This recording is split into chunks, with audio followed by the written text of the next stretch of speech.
So thank you, Yugam, for being part of this, this call. And before we start, if you could just tell us a little bit about yourself, your background, what do you do? If you could just tell us a little bit about yourself. Okay, so I'm Yugam Bahadur. I'm staying in Gandhinagar and I'm pursuing my BBA course from Nirma University, Okay. Ahmedabad. So talking about myself, my I generally come from a defense background where my parents, my grandparents all were in defense background, and so I had this opportunity to travel many places in India, Mm. north, south, and now coming to the west coast, that is Gujarat. So it Right. was something. So I also have a twin brother. We share a lot of common interests, and apart from that, my hobbies I like. Apart from I like I'm a football fan generally. Okay. So that one so one thing is that passionates me apart from studies, reading, and everything is football. All right. So currently, so I given from defense background, it was somewhat challenging for me to go to a business field where none of my forefathers have been in this field. So, but I felt that I this was one thing which I could do in Mhm. class 11, 12. So I just continued with that. All right. All right. So, what are the things you did in you've been doing in your graduation in terms of internships, and what made you do that also? Because, when you look at a profile, right, it's not just about graduation and marks and all that, right? There's a lot, especially when you're applying to a foreign school. Everything about your profile becomes important. So, all the initiatives that you have taken over the years, are they being conscious decisions, or are they more that are spun out of your interest of doing things? Like these interest, I think started from class 11, class 12, when this idea of Model United Nations came on. From that time, okay, I thought that okay, I should take part in some activity which will enhance my not a CV, which will demonstrate that skill of speaking, all these soft skills which we have. So from class 12, so I continued, I went for that. Apart from that, talking about my internships, I would say this COVID period has helped me a lot because Mm. it was at this time when it was at this time where I decided to prepare for my GMAT. It was Mm. at this time when I got that little time to go for internships. I had, during COVID I pursued 4 internships, which actually helped me in my application. And Right. out of that, two of them being in startups. So Right. that feeling of organization, that culture of collaborating and everything like team building, and everything that thing came into me. Right. So that was one Interesting. thing. Yeah, interesting you said that, because most of the people, they say that they could not do things because it was COVID times, but you managed to do 4 internships. So, how did you go about looking for it, and how did you find things which interested you? Okay, first, okay, like it was like I was interested more into digital marketing, Mm. and so after that, I was just browsing through. I got so many live projects regarding digital marketing. I thought, okay, there's nothing harm because at the start of COVID, college also didn't start, and Mm. I had nothing to do. So I thought, okay, I can pursue some skill. Mm. After that, I had my call internship was sponsored by like which was by the college placement committee. So that I pursued was in Fortune Landmark Hotel. Mm. So after that, I became a part of Edivity, a startup that I had applied. I had applied through we have various portals through which we can apply. So that Yes. was one where I applied. Mm. So these and I had taken part in 2 fundraising initiatives Mm. during the COVID time, because in COVID time there were a lot of fundraising initiatives by one was by Track and one was by some Humanity Welfare Council. So Mm. I had taken part in these two things, and so I found my interest slightly inclined to digital marketing, and Mm. also in those areas where we have a lot of collaboration and team building, like in startups. Mm. Currently, also I'm working in a startup only as Mm. part of my final internship. So and as an international marketing manager. Oh, nice. So there I think my interest lies in this field, like digital marketing, international marketing, Mm. in these fields. And so then I decided, okay, I will pursue my masters also in this field, because the concept of international business, I wanted to do international business since class when I was in class 12th. Okay, although I was a science student, but still I wanted to go to for BBA because I had this interest. I wanted to go for international business.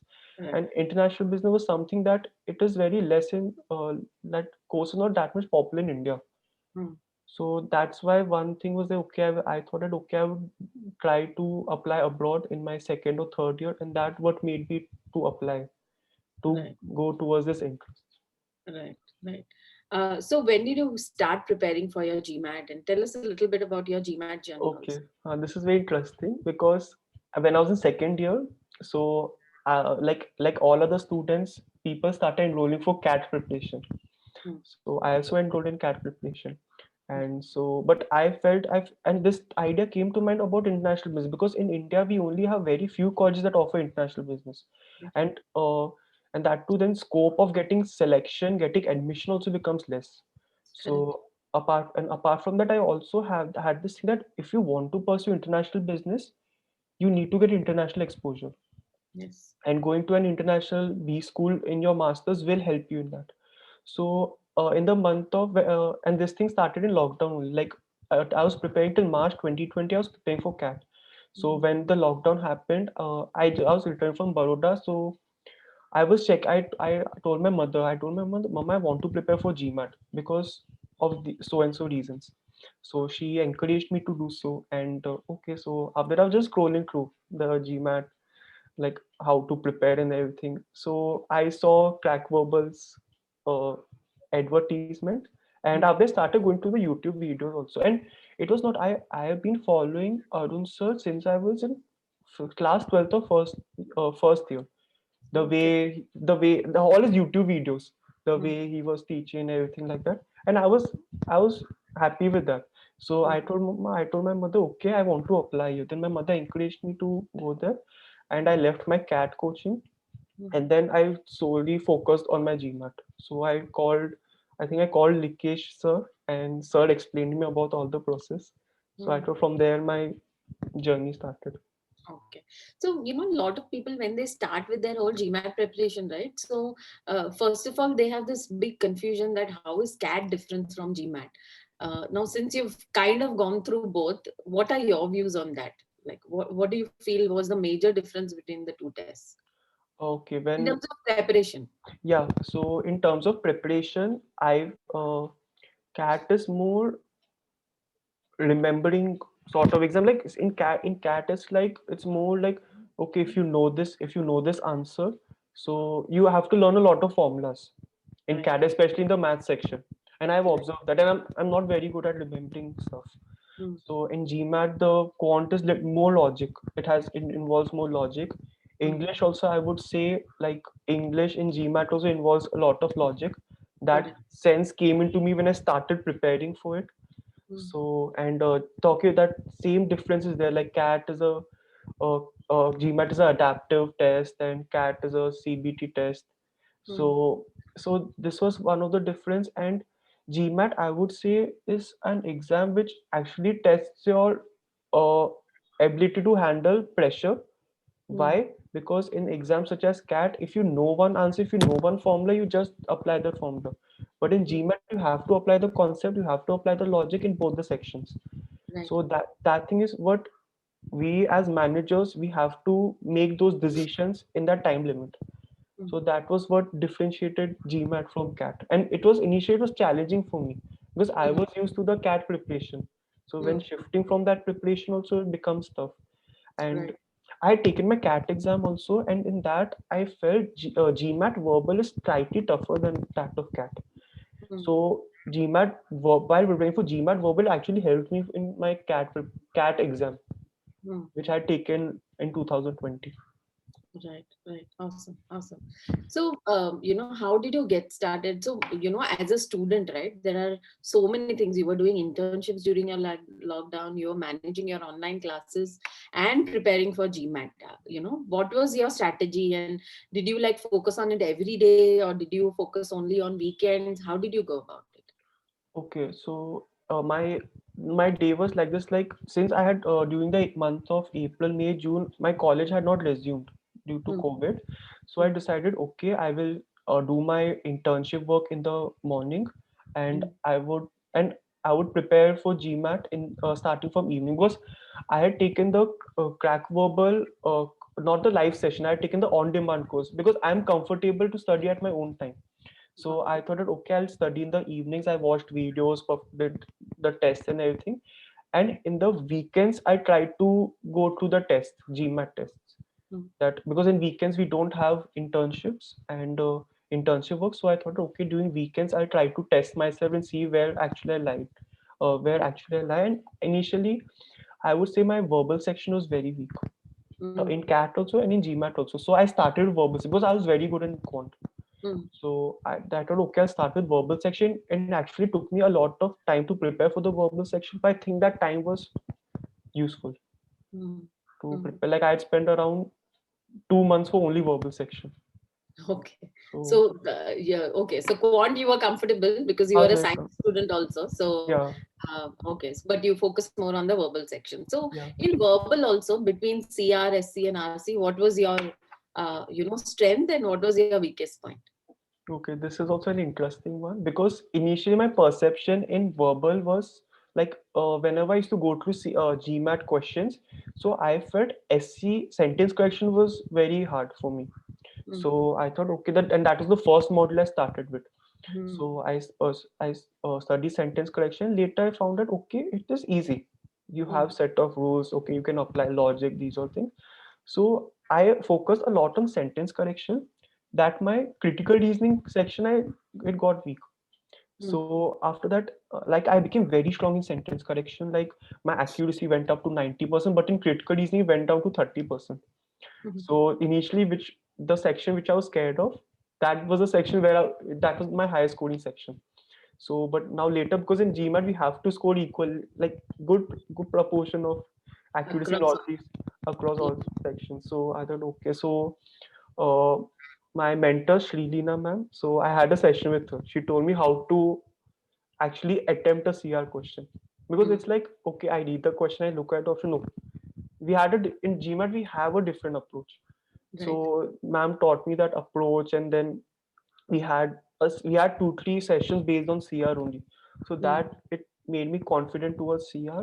And RC, the way Arun sir taught in his on-demand video, it was very useful. Like Mm.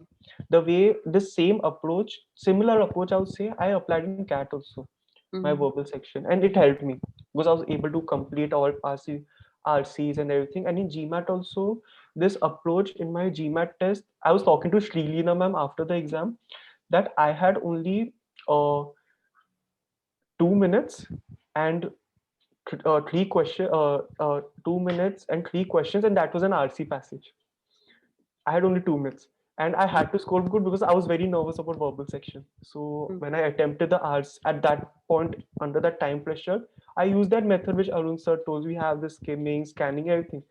And ultimately I the best score in my verbal section was in the actual GMAT exam, not in my mix. Mhm. So that was one thing.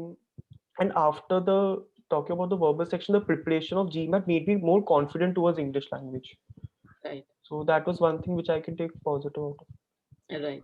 So interesting that you said, right? So, there are two ways of how people look at, because we as Indians, right, our entire focus always is, when we start a preparation for a test, the first thing, especially that, this is a trend that I've seen for most CAT test takers, especially. The focus is that, okay, how many marks you have, how many more questions you're solving. In an approach to GMAT, it's It slightly is different, that you don't start with questions. How did, what was your mindset and yeah. what made you, look at it differently? I was with the cat mindset that the more mocks you take, the better it is. But it was nothing like that because when I actually started preparing for GMAT, so first thing Arun sir also mentioned that is not the number of questions you solve, it's the Mm. quality of the questions you solve and the way you analyze each questions. Like Correct. if you solve 100 question one day and 20 question one day, if you don't analyze those, if you analyze the 20 questions well, but you don't analyze the 100 question well, the person who is analyzing the 20 question will definitely score better because he knows where his weakness lies. So Mm. that thing, it helped me because or like when I was solving the actual GMAT question, I could see where all, and it took me time to actually analyze my performance. Mm. So, and also I had a couple of mocks. So I asked Srilina ma'am. Ma'am said me like you can take mocks, but ma'am also was advising me to take after a certain period. Don't just take it for the sake of taking it. Take a mock, analyze that mock well, go back to the previous topic where you're weak. For example, the critical reasoning part, which I told. So in the mocks, my critical reasoning, I was getting very less accuracy, like 23% or something. I went back, I analyzed those, and it's like before that, I just took around 5 mocks only before the exam. But that was sufficient for me, because in GMAT the most important is the way you approach a question at that Right, point of time. It's right. not about like how you, number of questions what you solve, because frankly speaking I had not completed the whole material, but I analyzed each and every question that came across me. So Hmm. that is one thing that benefited me. That's right.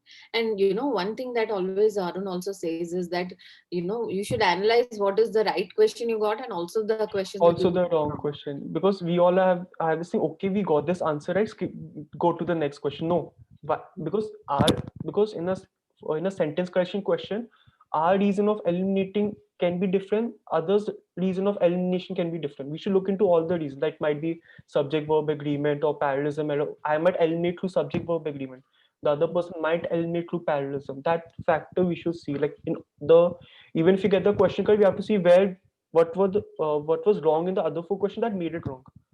Right. So Right. that was a very good approach, I would say. Right. Right.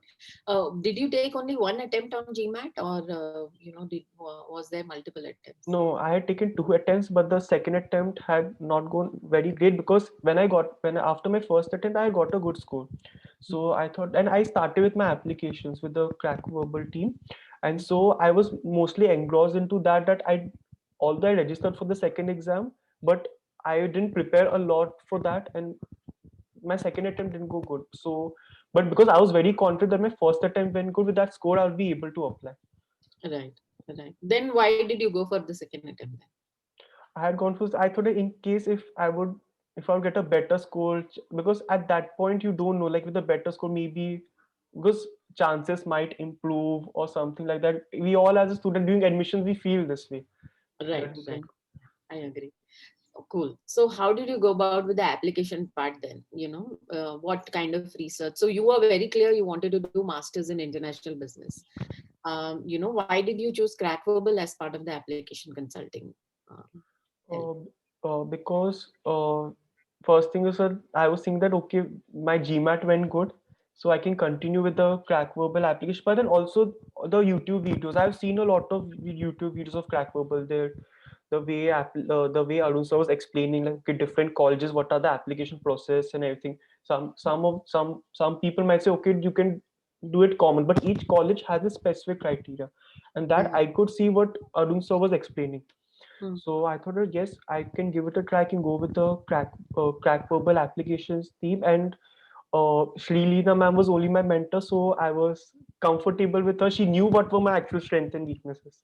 mm, So when I could tell her this so many things, and so ma'am could identify, okay, these are my strengths, weakness, and these. So it was one thing that it was one thing. Yes, like if Shri Leena ma'am was my mentor, so it would be, I was at a little bit comfort zone, that yeah, I could tell, because if I would go to a new instructor, generally it's a perception, okay, like you have to get comfortable with that, you're not very free sharing stuff with that. But with yeah. Lilina ma'am, it was like this only. So I thought like we can continue, and after that I had a call with you also regarding the shortlisting of colleges, and apart, so I decided okay, I maintained a list of deadlines.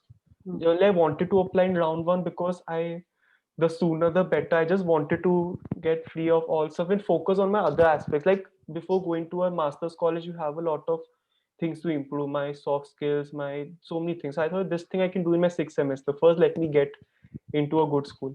So that is one thing that made me apply early also. right, right. So without any, within 10 days after taking my GMAT, I contacted Crack Verbal, and then we started with the application process. Mm. So typically when you people start applying for schools, right, there is something that they assume that this is how the process is going to be. So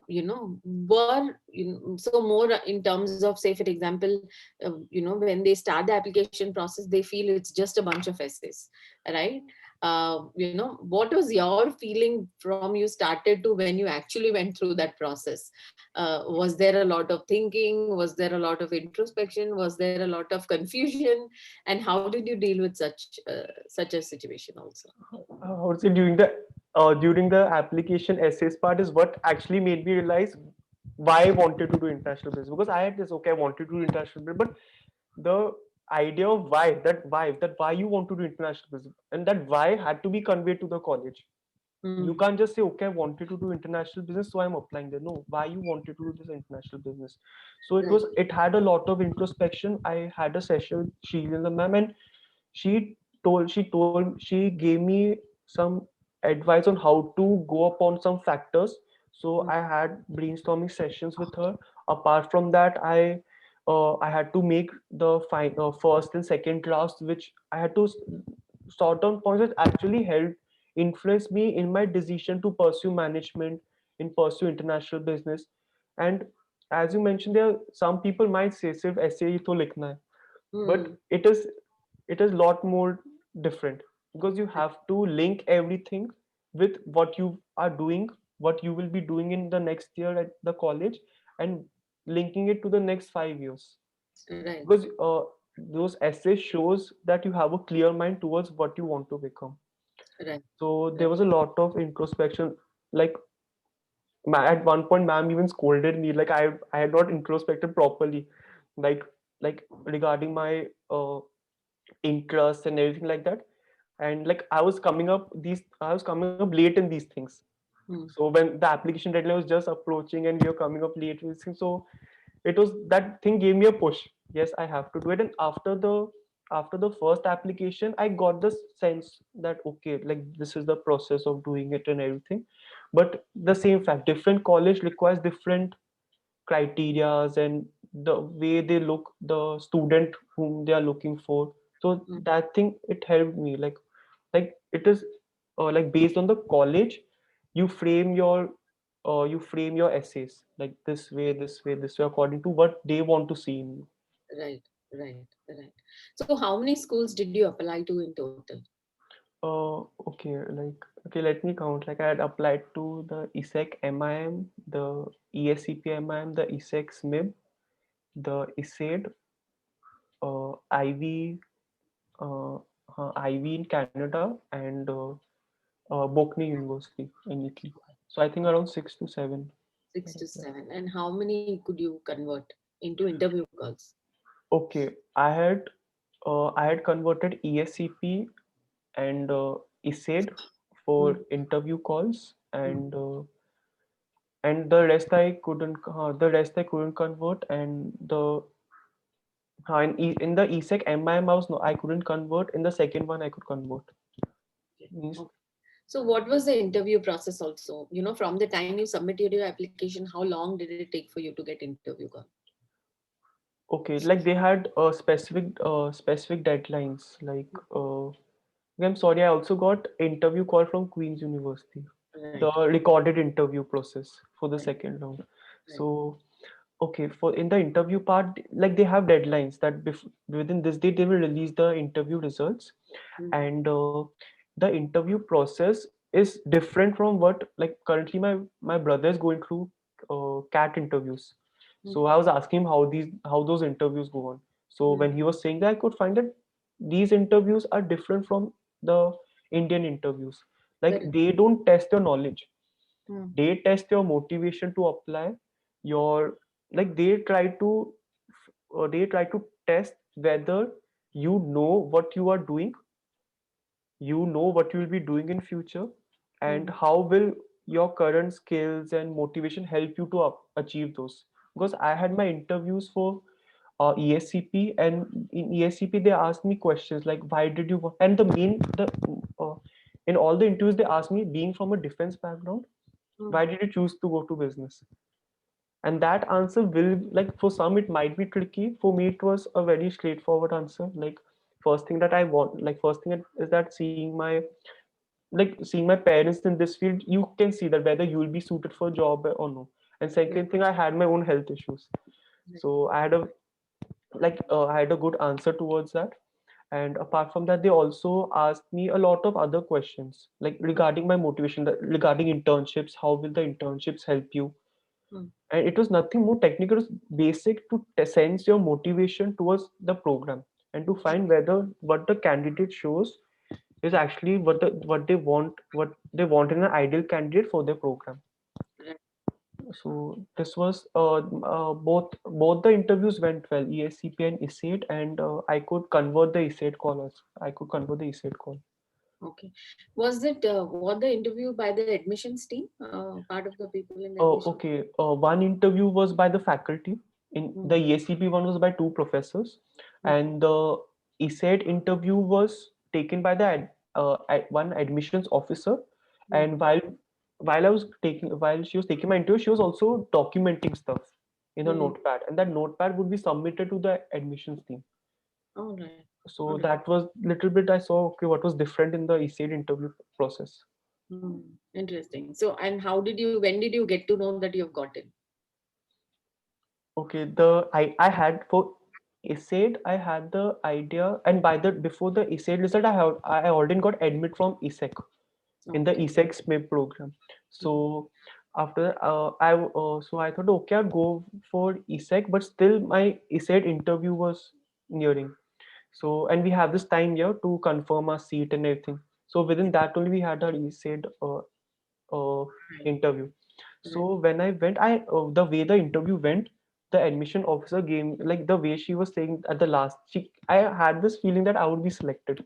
Mm. So after the interview, I was pretty much excited. Within a week, I got an offer letter by ESAID as well. So I got an offer letter from ESEC, and Mm. I got an offer letter from ESAID. I see. Okay.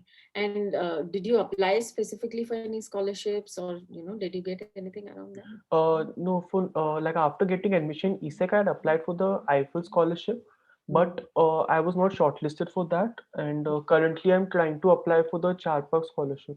The Okay. deadline is in April, so I'm currently on my way, like preparing for that, the documents and all this stuff. Right, right.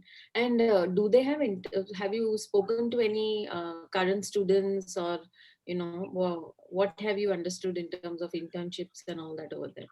Yes, so after finally decided that I would be going with the ESAID SMIP program, the Master in Strategy and Management International Business. Mm. So the first thing was that they contacted me, like one of the student ambassador contacted me, and I had a call with her regarding all the stuff which we have in France and regarding internships. Yes, we do have in French.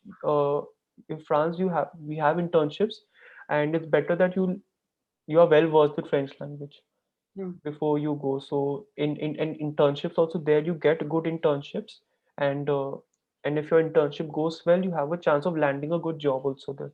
Right. So this was the conversation I had. So thinking about it, I started preparing for my French class as well. Okay. Okay. That's good. That's good. So I think especially European schools, that becomes a very important thing that Yes. you prepare. So finally, you're choosing ESSEC as your school to. Yeah. All right. All right. Cool. So thank you so much, Yugam. I think this was a very interesting conversation and a fun journey of yours. I think from lockdown to now, I think it's exactly 1 year. That's when you actually started your preparation and thinking about GMAT to, now our association has been amazing. We enjoyed working with you. In fact, throughout the process, we kept interacting. We knew about your progress, and I remember the discussions I've had with you too. So Yeah. it's been amazing, and thank you so much. We wish you all the luck. Please let us know if you need any help, as the next step also to prepare for anything, or Yeah, sure. visa or finances or anything. Please let us know. We'll put you through the right people also. No, no, sure. I Right. would, I would also thank you a lot. Like it has been a great journey. Like from the starting of GMAT to everything. Like I got the constant support. Even in lockdown when I couldn't. Even in lockdown, yeah, we had different phases through lockdown, but still, it was one thing that was remain constant: the guidance and everything like that. So I would also thank you for the same. Yeah.